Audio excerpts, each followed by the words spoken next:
ओम नमो भगवते वासुदेवाय। आप सभी भक्तों को जय श्रीमन्नारायण, जय श्री कृष्णा, राधे राधे। मेरे प्यारे भक्तों, आप सभी भक्तों के मन में प्रश्न होगा कि इस बार जो अश्विन माह की शुक्ल पक्ष की जो एकादशी होगी वो कब होगी। कुछ लोग कह रहे हैं 2 अक्टूबर की, तो बहुत से भक्त कह रहे हैं 3 अक्टूबर की। मेरे प्यारे भक्तों, इसका भी आपको उत्तर अवश्य मिलेगा। जो ये एकादशी है इसके बारे में कुछ विशेष जानिए। इस बार की एकादशी अपने आप में ही बहुत विशेष है और एक ऐसा अचूक उपाय मैं आपको बताऊंगा जिससे आपके घर में धन धान्य की कभी कमी नहीं होगी। आपके घर में हमेशा बरकत रहेगी, अन्नपूर्णा माँ का हमेशा वास आपके घर में रहेगा। मेरे प्यारे भक्तों, इस बार की एकादशी जो है वह उसका नाम है पापा अंकुशा एकादशी। यह पापा अंकुशा एकादशी बहुत ही विशेष है। एक बार धर्मराज युधिष्ठिर भगवान श्री कृष्ण से पूछते हैं कि प्रभु, ऐसी ऐसी बात है कि जिससे कुछ अनजाने में पाप हो जाते हैं, तो वह अपने पापों से कैसे मुक्ति पाए। अगर वो चाहता है कि अपने आज से मैं पाप नहीं करूं, तो मेरे जो पीछे के पाप हैं वो कैसे धुलेंगे। भगवान श्री कृष्ण ने कहा कि युधिष्ठिर, उस व्यक्ति को, उस मनुष्य को अश्विन माह के शुक्ल पक्ष में पड़ रही एकादशी पापा अंकुशा एकादशी का व्रत रखना चाहिए बड़ी ही निष्ठा से। और इस बार की जो एकादशी है इस बार की एकादशी हम सभी वैष्णव जन 3 अक्टूबर को रखेंगे। कब? 3 अक्टूबर को हम सभी पापा अंकुशा एकादशी करेंगे।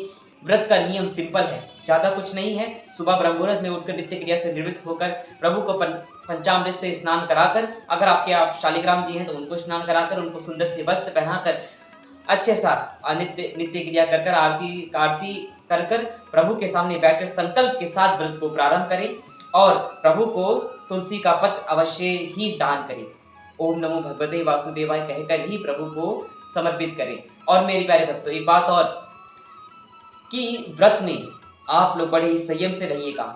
जैसे कि मैं हर व्रत में आपको बताता हूँ कि संकल्प के साथ संयम में रहना, गुस्सा नहीं करना, कम बोलना, और जितना ही बोलना तो उस दिन सिर्फ प्रभु का चिंतन, प्रभु का नाम, ओम नमो भगवते वासुदेवाय, जो आपको गुरु मंत्र है, जो आपको नाम चाहिए वह नाम लीजिए। और उसके बाद एक विशेष बात और, इसकी एक छोटी सी कथा आती है। इसकी कथा, हाँ मेरे प्यारे बच्चों, मुझे पता है कि आपको पारण जानना है। पारण कब है? वीडियो के अंत में ही आपको पारण का समय जानने को मिलेगा, लेकिन कथा सुनिए, क्योंकि कथा का बहुत बड़ा महत्व होता है।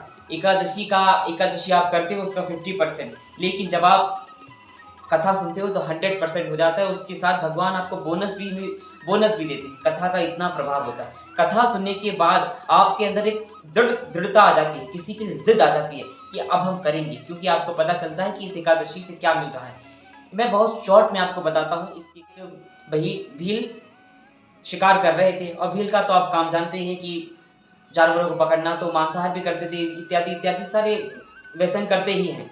तो वह सभी जानवरों को मारते थे, शिकार करते थे और फिर उनको पकड़ के खा जाते थे। एक बार जब उनके जाने का समय आया, जब यमराज जब लेने के लाए, तो यमराज से कहा कि प्रभु आप यहाँ पे कैसे? तो यमराज ने कहा कि कुछ ही दिनों बाद तुम्हारी मृत्यु है और मैं तुम्हें लेने आऊंगा। तो इस बात को सुनने के बाद बहिया ने सब कुछ छोड़ दिया। वही सोच में बैठ गया कि मैंने तो जीवन भर पाप किए हैं, अब मेरा क्या होगा, मैं तो नरक में जाऊंगा। वो भय से कांपने लगा। तो वो धीरे धीरे जाते जाते एक ऋषि के आश्रम में पहुंचे। उस ऋषि के आश्रम में पहुंचने के बाद उन्होंने सभी ऋषि मुनि को सारा वृतांत बताया और उन्होंने कहा कि मैं अपनी इस पाप से मुक्त होना चाहता हूँ। उस बहिलिया ने कहा कि मैं अपनी इस पाप से मुक्त होना चाहता हूँ गुरुवर। तो ऋषि मुनि ने कहा कि पुत्र, तुम ऐसा करो कि अब जो आने वाली अश्विन माह के शुक्ल पक्ष में पापा अंकुशा एकादशी आ रही है, उसी एकादशी का व्रत करो, और एकादशी का व्रत करने के बाद तुम भगवत धाम को जाओगी। और यही हुआ कि वह भैया पापा अंकुशा एकादशी व्रत करने के बाद प्रत्यक्ष है कि वह भगवान के धाम गोलोक धाम में ही गया। तो आप सभी के भी सारे पाप नष्ट हो जाते हैं पापा अंकुशा एकादशी करने से। और मेरे प्यारे भक्तों, मैं जो उपाय की बात कर रहा था वो क्या उपाय? इस एकादशी को आप सभी दीपदान अवश्य करें। दीपदान कैसे? 3 दीपदान करें। पहला दीपदान पीपल के वृक्ष के पास। पीपल के वृक्ष में कहते हैं कि भगवान नारायण का वास होता है। तो भगवान नारायण के पास जब आप जाकर दीपदान करोगे, भगवान नारायण की कृपा आप पर हमेशा बरसती रहेगी। और दूसरा दीपदान अपने रसोई घर में ही, और वो भी देसी घी का। गाय का घी हो तो सर्वोत्तम, वरना देसी घी आते हैं। देसी घी का ही दीप जलाएं, थोड़ा सा ही जलाएं, लेकिन दीप जलाएं अपनी रसोई में। इससे आपके आजीवन तक आपको कभी अन्नपूर्णा माँ की कमी नहीं होगी और आपका धन धान्य खूब 4 गुना 8 गुना बढ़ेगा, खूब बढ़ेगा। और तीसरा दीपदान माँ तुलसी के पास। माँ तुलसी के पास क्यों? क्योंकि भगवान श्री कृष्ण को तुलसी माँ बहुत प्रिय है, इसीलिए। और अब पारण का समय 6 बजे, लगभग 6 बजे से प्रारंभ हो जाएगा और आप लोग 8 साढ़े 8 बजे से पहले पहले पारण कर लें मेरे प्यारे बच्चों। कब है? 4 तारीख को, 4 अक्टूबर को पारण है। समय आपको पता चल गया है। आप लोग बहुत ही निष्ठा से व्रत का आनंद उठाइएगा। भगवान नारायण की कृपा आप पर हमेशा बरतेगी। प्रभु की कृपा पाना है तो नाम संकीर्तन करना होगा और अपने साथ अपने वैष्णव जनों को भी ये कथा सुनाइए और उनको भी प्रोत्साहित कीजिए, सनातनियों को प्रोत्साहित कीजिए कि वह भी एकादशी का व्रत करें। कम से कम महीने में आ रही 2 एकादशी का व्रत तो हम लोग कर ही सकते हैं मेरे प्यारे बच्चों।